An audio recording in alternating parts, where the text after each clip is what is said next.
Abusuafo ya mamu nyina kwa baade mo ba Adumakase kese wa Asante mantem ha wa bakwase mlipa NYANSAPO kasa mfanyini ya bepie Okomfo black power no na won se wa hyere batakadi ye enyere fufu gu nkumu no eno no na na se wa Asuo Kofi Okomfo wono ni de kasa wono bi si na so pe oye oba Okomfo na wabone ntino mo ne na fade no ayefronko ibili se bebi no obesesa ho eni ti Adumakase kese ho na ebi Asante amamrem ni abakwase yedi kaka de akire mo se enkuro na asan fo ba sa wutu omusi ho e mo bi konfa no chede ya anwade na ebi de ntaso nkini Adumakase kese ne ono so eka ana enye asepetwa nti ene ofa eye beka nse bi beka se festival afase na nana sewa a wokom Asuo Films Kofi ene wo hye ya enye asepetwa konfo abas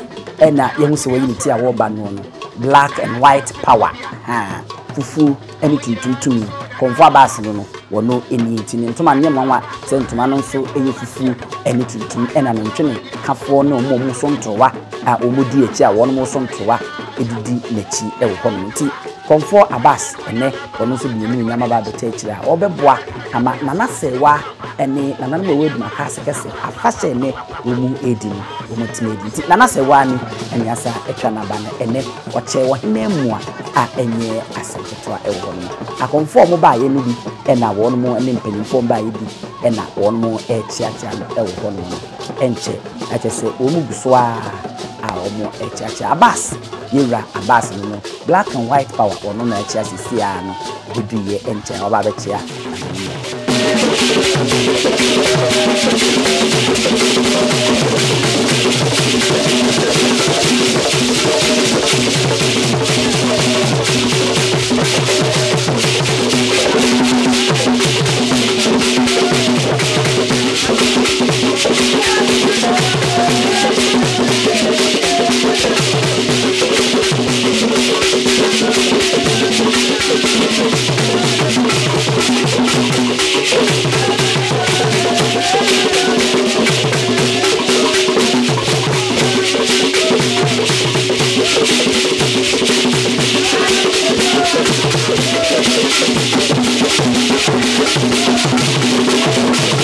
Abisafo konfa bas na wanya baba gina kunya ntime fa na gina ne na eye edinkra symbols Ashanti de demu konfo jawunso eno no wortu pemu na okomo enye asempetwa ano ye de ho abakwasem ma wono atan chichiri nse suo no efiri krom hanom efiri bikina na eba ebipie anwade ne nyema eye de ise NYANSAPO kasa mfini so na abekọ akụhụ ni nti wo wunya nhwe no betimi akọ na wakọ nana kwaku bonsam Kofi shrine wone nana afade no ayeso nko beni de kasa waye gentle te de wasi afa no ade ne tua papa bi ne top papa bi achechire ni timi no na wahye ne shesi no nana afade no ayeso nko ode no nyam ba be techi na nkin senka ni nana e bata kariba akubi no owuru ho ateze mema besi dunu mpaja idi nkin mpaja bata nje na no be sense na de nana wa ba ne gentle atese enye asempetwa enim ada se de adwuna de ni koso na no obese san ho de a esan ho a e be mo na de ni so tuda nana se wa ankasa medicine na so Asuo Kofi Okomfo eno ne nana Kofi nsam ebi entia wo ebi black power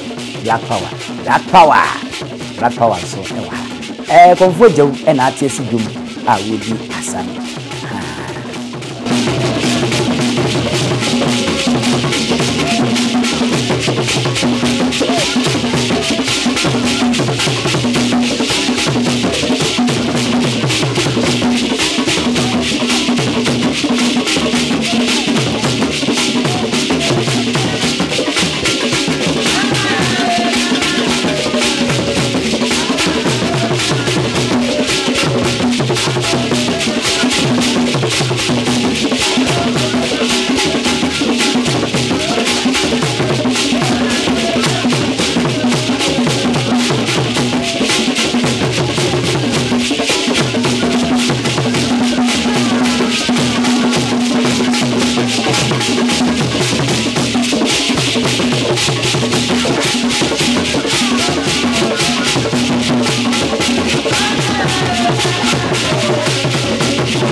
ayofo konfo bas ene ni doma wo no baaye enya asem keto a omo na atie si dwuma wo no so be ka so omo display eyi nkonya ediasa emma ne memme nyina a enye asem keto a wo entro fonso omo wo so ntrowa wokọ asome a wo mo ena wo mo eye emma ne eye fe eye de wo ho no aba asem grofo no omo na wo so ntrowa mo ta ntuma kro ene omo di na ti e kire di bre ene konfo bas de ba ha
ene enya asem ketwa ewe Adumakase kese ya enya mwanwa se ye ka mamere ene amane abakwasem Asante mantema ma entimi nka ne enye Adumakase kru yi emfa ento enti Adumakase kese no abasi konfo ena wadru na se wa Asuo Kofi Okomfo enti na nso okure bibi a ano no eye kujan a wode yebubo ho pagya koso di nkunya ewo eho no konfo abas ene wo match na papa emu mofra emu nkwada emu maya eni mu mpanyimfo a ekire se akom wa wadwo se akom aguo no sesa na sa trotro ne mafoforo revise your note because akom efitete ebi besinne enya de akom ebetini etwemunda enya asem ketwa ohu kwada nkete a won mo efefa won mo ba dachi bia no kwakubo nsam na display cash e konfo abase so no tugu no so saa we can say tugu no so ama abase asa no enya asem ketwa wa abeso na nso ayi konfo na kwakubo nsam sika no nsanda ni wo fie ni nya akwan wura mu a kam kofe bi nyanso nya akwan wura mu sa wakwa kofe kwakubo nsam ende ono so bai pa wa ma mekom nyanso no ye wahya ase a wo yi Sunday dia akom ye nya hu no ye di kaka se wosesa no ho dia ne hu a e be ka cha na bredi e na kwakubo nsam wa ba ne gentle bi nanoma konfo ni bi no we wo ba pa se abem dito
abujanfo yi me ka de kire mu se papa yi ba ne gentle enu se bi obasesa ampa ana tiesim no kofi nana kwakubo nsam kofi konfo kofi shrine wono ana wakosesa ne ho a se de osi efa ne ho a na wo ba ne mrantie so no se de awurade abam ana watiesi dwuma wo twa ne ho frede NYANSAPO asamfoni kan ne yeboa ene da ho no ene ye nwanwa se oba ne saa na emom saa na wode be yi agongon na ekire wasesa no ho no atiesi dwum ampa batakari kese no ba kono na wedie enye kese pa no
Okomfo jaw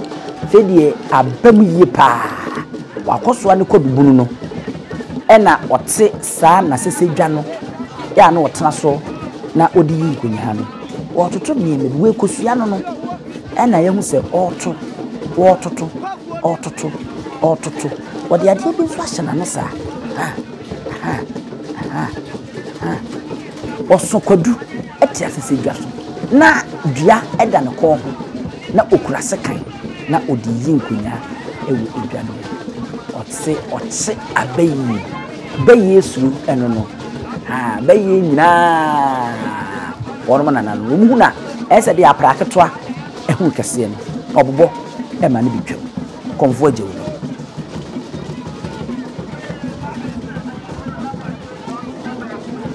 ebuja for offenso abankro Nananom no so eyiniti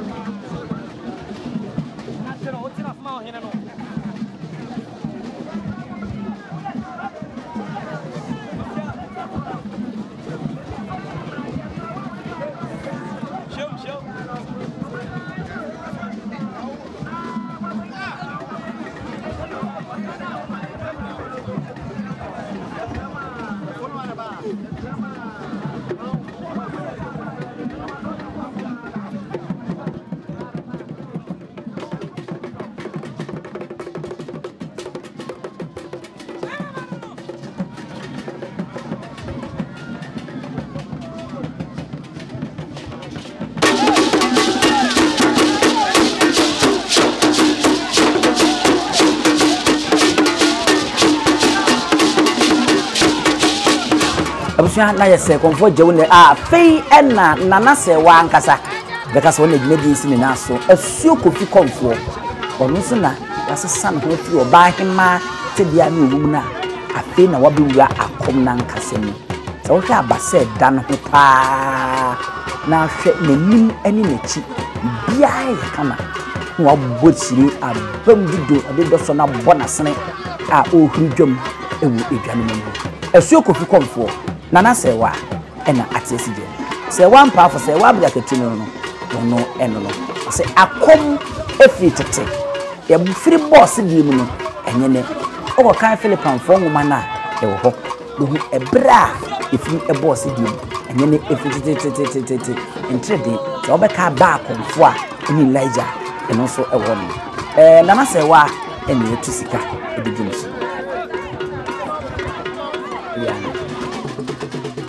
Abusia na chese Adumakase kese eka Asante abakwasem eho ema Asante na edi tintiman na ma Asante de anya gina so ema yedi ya tamfo sunkunim no ene won mafasha won mo se ya Nana Serwa Okomfo Komfo no yedi esi ni aso NYANSAPO ema remfi se obesubscribe no ahye no like do adwen kire dia to ase amai Edamase no munyamu emehwemidi eni abusia ko ni bise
nti ne ebube ne bre be se ebube ebe ye de den kura preko enim sebe odwampopo bi esi kuro ni mu a wase wadoro sra tanyini won tena fie ema aseduamfo blani pie firi mantam be hin se